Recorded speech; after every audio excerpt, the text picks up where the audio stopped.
আসসালামু আলাইকুম। বাংলাদেশের ফুটবল থেকে হারিয়ে গেল এক অন্যরকম প্রতিভা। নাম তার আরহাম ইসলাম। যেখানে বাংলাদেশে বঞ্চিত সেখানে বিশ্বকাপ খেলুড়ে দেশ অস্ট্রেলিয়ার মতো দলে আন্ডার 20 দলে জায়গা করে নিয়েছে আরহাম। আরহাম বাংলাদেশের হয়ে অনূর্ধ্ব 17 দলে খেলেছে। তারপরে সিন্ডিকেটের কবলে পড়ে জায়গা হয়নি বাংলাদেশের অনূর্ধ্ব 23 দলে, যেখানে বাংলাদেশের মতো দলে বঞ্চিত হয়েছে, অবহেলার শিকার হয়েছে আরহাম। সেখানে অস্ট্রেলিয়ার মতো দলে ঠিকই জায়গা করে নিয়েছে। প্রতিবার মূল্যটা অস্ট্রেলিয়া ঠিকই দিয়েছে। অস্ট্রেলিয়া চিনেছে রতন, কিন্তু বাংলাদেশ চিনতে পারেনি। হ্যাঁ, বাংলাদেশ চিনতে পেরেছে। হয়তো বাংলাদেশের যে নির্বোধ বলদের মতো থাকা কোচরা সেটার মূল্যায়ন করতে পারেনি, টিম ম্যানেজমেন্টরা সেটার মূল্যায়ন করতে পারেনি। বাফুফেতে থাকা কর্তারা, নির্বোধ কর্তারা সেই টিম ম্যানেজমেন্টটাকেই ঠিক করতে পারেনি, ঠিক রাখতে পারেনি, ভালো কোচ মাধ্যমে দলটা গঠন করতে পারেনি। তাই আজ বাংলাদেশের এই অবস্থা। বাংলাদেশ দলের ভবিষ্যৎ অন্ধকার হওয়ার লক্ষ্যে। এখন প্রশ্ন, আরহামের মতো কি আমরা হারিয়ে ফেলব অন্য প্রবাসী প্রতিভাবান ফুটবলারদেরকে? সুলিভান ব্রাদার্সদের কাভানকে তো পেলাম না, কুইনকেও পেলাম না, তবে তাদের ছোট দুই ভাই রোনান সুলিভান এবং ডেকলান সুলিভানকে কি আমরা পাবো? নাকি নির্বোধ বলদের মতো থাকা কোচ টিম ম্যানেজমেন্টের অবহেলায় তারও হারিয়ে ফেলবো তাদের মতো প্রতিভাকে?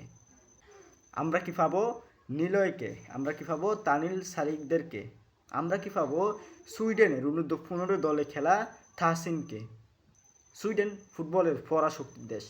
সেই পরাশক্তির দেশের অনূর্ধ্ব 15 দলে খেলা তাহসিনকে কি আমরা পাবো?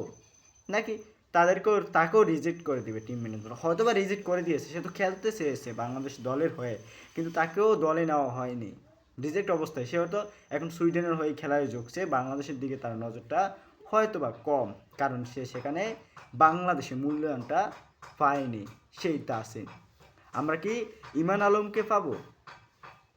মনে হয় পাবো না, কারণ এই নির্বোধ বলদের মতো থাকা বাফুয়ের কর্তাদের নিয়োগপ্রাপ্ত টিম ম্যানেজমেন্ট কোচদের যেই সিদ্ধান্ত, সেই সিদ্ধান্ত হয়তো আমরা ইমান আলমকে হারিয়ে ফেলতে পারি।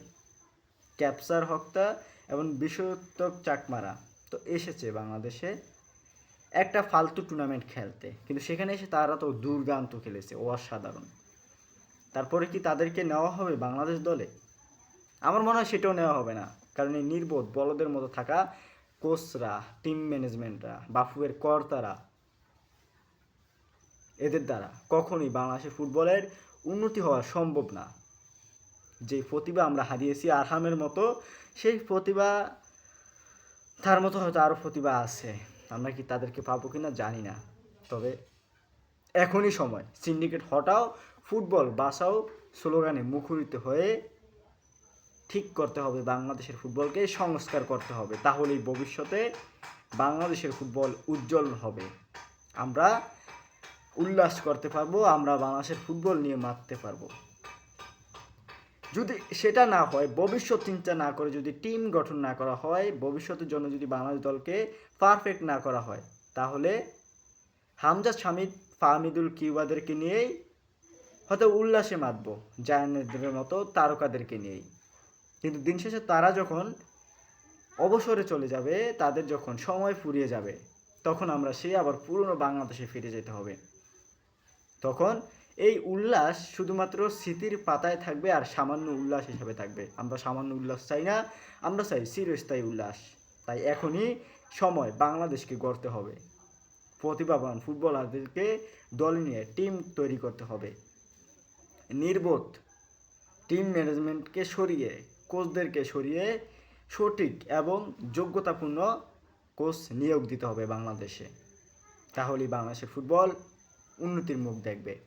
বাংলাদেশের ফুটবলের জন্য শুভকামনা। আরহামের জন্য কষ্ট আছে, সমবেদনা।